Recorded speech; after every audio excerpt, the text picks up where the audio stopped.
जाउथुला school bus हठात हेला बड़ दुर्घटना शेष में चलीगला छात्रर जीवन। मुंबई रे एक बड़ गछ स्कूल बस उपरे पड़ जड़े छात्रंकर मृत्यु होइछे एवं अन्य 10 जन आहत होइछन्ते।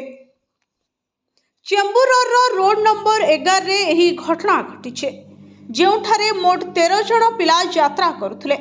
आहत छात्र मानक मध्यरु किछि जनकु जैन हॉस्पिटल को पठा जाइछे जेउठारे किछि जनक अवस्था एबे भी गुरुतर अछि। वर्तमान जैन हॉस्पिटल ले 4 जन छात्रंक चिकित्सा चलिछे।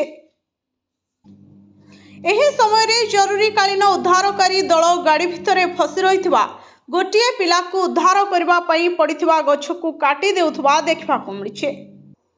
बासिंदा माने अभियोग करिसेंति जे सेमाने बृहन मुंबई म्युनिसिपालिटी कॉर्पोरेशन को बारंबार चिठी लेखि गछगुडी को काटिबा किंबा सफा करबा को अनुरोध करिसेंते।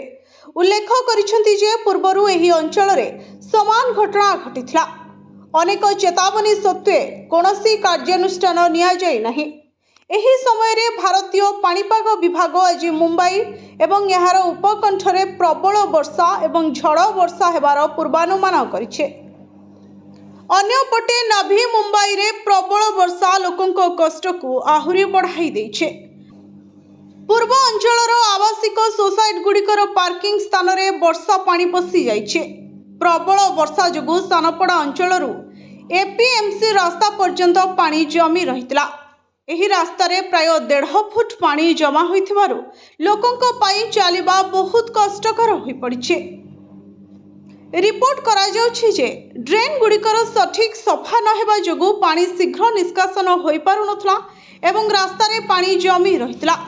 तबे सूचना अनुसार आगको मध्य एहिपरि वर्षा लागि रहिबो बोली सूचना मिलिछे। एही वर्षा जोगु नवी मुंबईर रास्ता गुड़िक पानी रे बुड़ी रहितबा एहा द्वितीय थर। लोकमाने कहिसंती पौर प्रशासन समय मध्य ड्रेन सफा करू नाही जहा जोगु प्रत्येक थर वर्षा हेले एही परिस्थिति सृष्टि हुए। पार्किंग स्थान घर चारिपाख एवं मुख्य रास्ता गुड़िकरे पानी जमी रहिबा दैनंदिन जीवन को प्रभावित करुछे। ब्यूरो रिपोर्ट स्वर्ण न्यूज।